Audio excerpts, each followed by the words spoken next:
Hello everyone, good afternoon. সবাই কেমন আছো? আমরাও তোমাদের ভালোবাসে ভালো আছি। তো চলো আবারও আজকে কয়েকটি রান্নার রেসিপি নিয়ে এলাম। আজকে বানাবো চিকেন কিমা দিয়ে মোচার ঘন্ট আর বরবটি কাঁচা লঙ্কা দিয়ে ভাজা বরবটি কড়াই।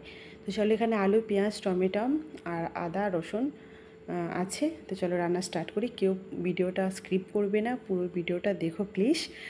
আশা করি তোমাদের ভালো লাগবে।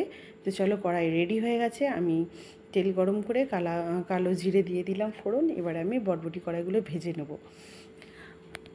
আর যারা এইভাবে মোচার ঘন্ট বানিয়ে খেয়েছো তারা তো জানোই কেমন টেস্ট হয়, আর যারা জানো না তারা প্লিজ একটু ভালো করে দেখে নাও। তোমরা বাড়িতে এইভাবে বানাবে, অপূর্ব খেতে হয়। মানে জাস্ট বলে বোঝাতে পারবো না। বরবটি কড়াইটা ওখানে নুন হলুদ দিয়ে ভাজছি, আর এখানে আমি এই মোচাটা কেনা মোচা বাজাতে এরকম কুচি করে কিনতে পাওয়া যায়, সেটাই ভালো করে ধুয়ে নিয়েছি। এতে আমি নুন আর হলুদ গুঁড়ো দিয়ে ভালো করে হাতের সাহায্যে মেখে জল দিয়ে কিছুক্ষণ রেখে দেবো।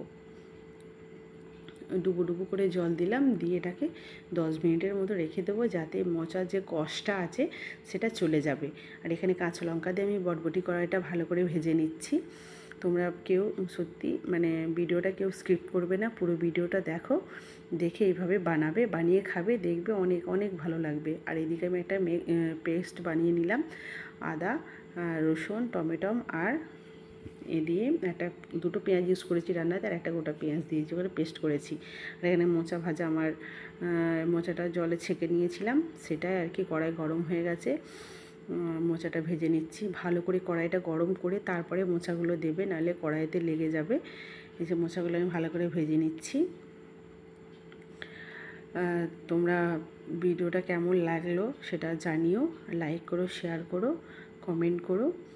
আর এইদিকে মোচা ভাজা হয়ে গেছে, তারপরে আমি এই ডুবো ডুবো করে আলু কেটেছিলাম ছোটো ছোটো করে, সেটাই আমি ভেজে নিচ্ছি নুন আর হলুদ দিয়ে একটু ভালো করে ভেজে নেব। নিয়ে আলুগুলো তুলে রাখছি। এবার আমি কড়াইয়ে মশলাগুলো দেব। কড়াইয়ে তেল দিলাম, দিয়ে তেজপাতা ফোড়ন দিচ্ছি, এরপর শুকনো লঙ্কা, গোটা জিরে আর এলাচ লবঙ্গ আর দারচিনি ফোড়ন দিয়ে দিলাম। দিয়ে আমি যে দুটো পেঁয়াজ ইউজ করেছি, একটা গ্রেভি বানিয়ে পেস্ট বানিয়েছি আর একটা এটা কুচি করে দিলাম। দিয়ে এবারে আমি যে পেস্ট বানানো সেটাও দিয়ে দেবো এতে। এই যে দিয়ে দিলাম, দিয়ে ভালো করে নেড়ে বাকি মশলাগুলোও দিয়ে দিচ্ছি। এই যে নুন হলুদ গুঁড়ো লঙ্কা গুঁড়ো আর জিরে গুঁড়ো দিয়ে আমি আরেকটু এতে জল দেব, দিয়ে ভালো করে মশলাটা কষতে থাকবো। তোমরা আমাকে এইভাবে ভালোবাসা দিও, পাশে থেকো। ভিডিও যদি ভালো লাগে লাইক করো, শেয়ার করো, কমেন্ট করো। আর তাহলে আমি এরমভাবে তোমাদেরকে আমি যতটা জানি রান্না সেইভাবে তোমাদেরকে শেয়ার করব। আর এই যে চিকেনটা আমার বাড়িতেই ছিল, সেটা আমি নিজেই কিমা বানিয়ে দিয়ে দিলাম। দিয়ে এবার ভালো করে চিকেনটা আগে একটু কষে নেব, নিয়ে আলুগুলো দিয়ে আর চিকেন আর আলু একসাথে আরও ভালো করে আমি কষতে থাকবো।